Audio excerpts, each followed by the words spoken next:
छत्तीसगढ़ काव्य उद्भव एवं विकास। छत्तीसगढ़ काव्य छत्तीसगढ़ी लोक साहित्य की संस्कृति व हिंदी के शिफ्ट काव्य की सभ्यता का समन्वय रूप है। छत्तीसगढ़ शिष्ट साहित्य का प्रथम 20वीं शताब्दी से माना जाता है। इसकी झलक छत्तीसगढ़ के हिंदी कवियों की शब्द चयन एवं परिशलित होती है। यह गीत छत्तीसगढ़ के प्रथम प्रामाणिक कवि को लेकर समीक्षकों में मतभेद है, तथापि डॉक्टर विनय कुमार पाठक के मत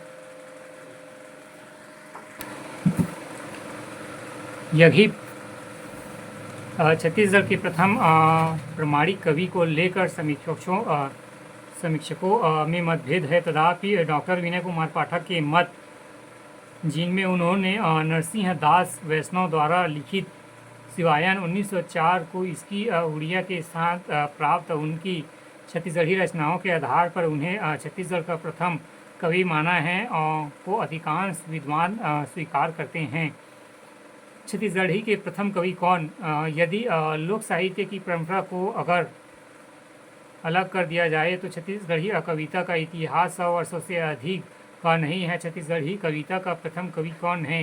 इस प्रश्न को लेकर विभिन्न समालोचकों एवं विद्वानों छत्तीसगढ़ी में मंत्रण है। श्री देवी प्रसाद शर्मा एवं बंचू जांजगिरी ने खैरागढ़ के कवि श्री सुंदर राव का उल्लेख प्रथम कवि के रूप में किया है, किंतु उनकी सन 1646 में रचित कविता में छत्तीसगढ़ी का फूट तो कम दिखाई देता है, वरन वह खाड़ी बोली अवधि के ज़्यादा निकट प्रतीत होती है। श्री हेमनाथ यदु कबीरदास के शिष्य धर्मदास को छत्तीसगढ़ी का पहला कवि मानते हैं। इस संबंध में समीक्षक डॉक्टर विनय कुमार पाठक का मत है कि निसंदेह धर्मदास के नाम पर छत्तीसगढ़ी में ये रचनाएं प्राप्त होती है, किंतु धर्मदास जिस युग में हुए उस युग में छत्तीसगढ़ी भाषा स्थापित भी नहीं हो पाई थी। छत्तीसगढ़ी चौकक गीत में धर्मदास का नामों लेख है, लेकिन ये गीत लोक भजन के रूप में ही प्रचलित व प्रतिष्ठित है।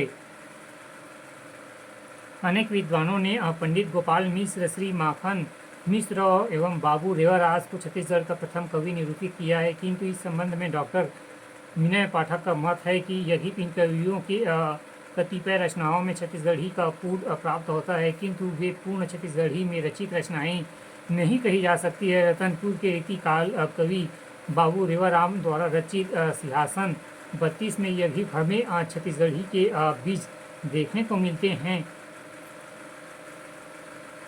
किंतु इसी आधार पर इन्हें छत्तीसगढ़ी का प्रथम कवि निरूपित नहीं किया जा सकता है। इसी प्रकार 17वीं शताब्दी में सारंगगढ़ निवासी श्री प्रहलाद दुबे द्वारा लिखित जय चंद्रिका में भी छत्तीसगढ़ी का प्रकृत रूप देखने को मिलता है।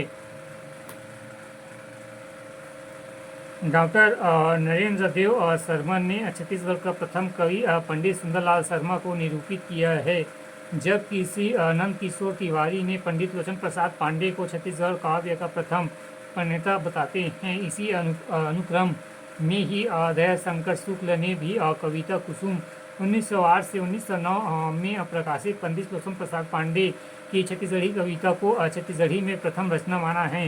डॉक्टर विनय कुमार पाठक ने अपने सोच के आधार पर जांजगीर जिले के ग्राम तुलसी में श्री नरसिंह दास वैष्णव को छत्तीसगढ़ी का प्रथम कवि एवं उनके द्वारा रचित काव्यकृत सिंहासन को प्रथम छत्तीसगढ़ी काव्यकृत प्रमाणित किया है। डॉक्टर विनय कुमार पाठक का कथन है कि सन 1904 में हिंदी मार्कर में पंडित लोचन प्रसाद पांडे की मात्र 2 पंक्तियां में उत्कीर्ण कविता के आधार पर इन्हें छत्तीसगढ़ी का प्रथम कवि मानना उपयुक्त प्रतीत नहीं होता है। इसी प्रकार पंडित सुंदरलाल शर्मा की दान लीला का 33 संस्करण 1912 में अंत में वे बाद में आते हैं।